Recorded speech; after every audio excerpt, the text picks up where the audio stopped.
Just got done golfing with a COI. If you're wondering why I'm carrying golf clubs, but actually if you're wondering what this little bag is, it's kind of cool. Par 3, one of my clients has a little side hustle they're doing, making a side hustle. They're an entrepreneur and they also have like 8 businesses, so maybe they're more of like a serial entrepreneur than anything.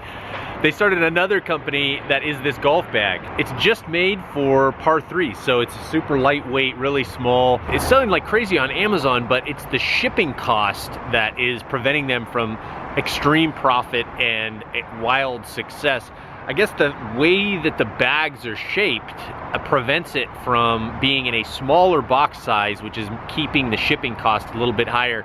I guess he's hiring an engineer right now to try and figure out how they can get the bag condensed for shipping, which is kind of just one of those fun little problems that entrepreneurs always run into and probably enjoy solving. Otherwise, you're probably not an entrepreneur. And they're building a brand around it now. It's pretty fun. So I'm using the bag and I really enjoy it. Headed into the office right now and I've got another round of golf this afternoon. I'm telling you, this is like the best way to get introductions to companies that normally you wouldn't maybe get introductions to, because people are ready to refer business if you're willing to refer to them. Reciprocity acts really big. The way it works is you refer multiple accounts every time to people because you're interested in getting a referral, and then once they deem you as credible, then they'll start referring good accounts. They always start referring low quality or decent accounts initially, and then they start slowly inching up to the bigger, better accounts because they're feeling comfortable with you as a referral partner. But that only starts after you send deal after deal after deal to them. Then they assign you credibility. Then they say, okay, it is my turn, I'm gonna go for it. I've sent 10 deals before getting one, and then I start to get really good ones. So it happens, and this stuff's worth it. If you have the time, or you don't, make the time to develop big relationships like this that can turn into something spectacular. It'll pay off for you, guarantee it. Did like 3 phone calls, so it's kind of a crazy day. My name is Bobby Dietz. I've been posting videos like this for a long time on YouTube, but now this new channel is all about my digital marketing agency. Make sure you hit subscribe so you never miss another post. So at this point we have like 9 different solopreneurs that we have connected with throughout San Diego and LA, and I'm sure there's many, many more. It's funny, I just keep running into these guys, and I think at this point I'm super interested in setting up a meeting with all of them at once and presenting the idea of all grouping together and becoming one company to instantly raise the size of our agency.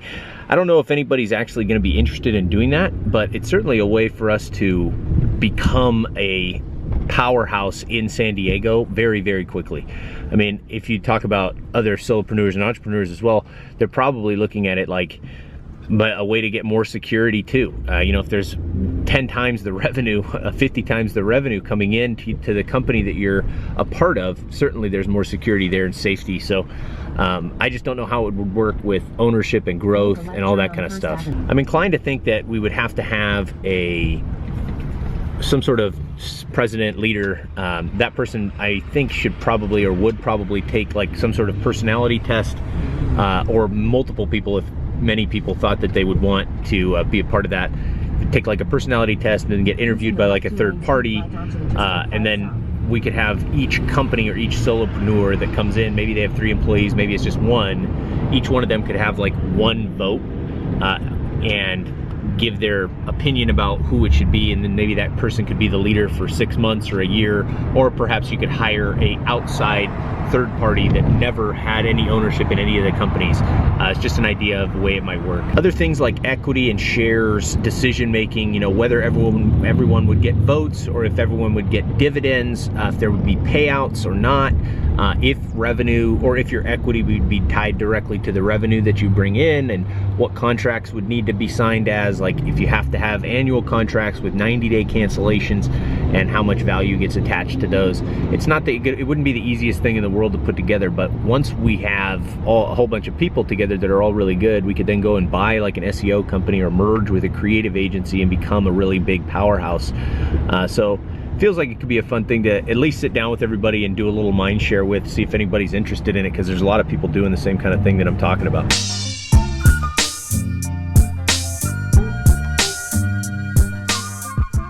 Kind of a cool little course. So we have one agency that we're competing against right now on this deal. The company we're competing against specializes in discounts and sales, And we don't specialize in discounts and sales. We try and sell products all year round, all the time. And so it's really interesting to compete against them. I know it works for this company though, because they're very big, and I know they've been around a really long time and have some really legit clients. But for us, it's not about discounts and sales and bombing it on Black Friday. Sure, you're at 6 or 8x, but the rest of the year is when you want to really crush it, kill it. Everybody's got discount sales. Everybody can convert on discount, on price. The problem is going through the rest of the year. You know, if you're talking about our chat yesterday about what you're looking for in your agency, man, you need to make sure that they have a plan of attack to make sure that they're gonna make you convert all year round, not just when it's time to bust a sale out. You wanna win on price? I got you, we'll handle that all year. But our strategy is to slam it all year round. Just after holidays and times to do discounts are pretty good, but it doesn't make it's not like spectacularly better than anything else, A, and B, it's not a strategy, it's a band-aid. Find an agency that's got a plan year round, all phases. At least that's our strategy and the way we like to preach what we do, because we've got the real skills to run the ads all year round. It's not an easy, quick solution for us to win on price. I don't know. We'll see if we end up winning the deal, but that's kind of what we're battling against right now. They've got a good story and they're winning business because they do well on sales, but we can do that too. So I don't know. It's kind of a challenge we're running into.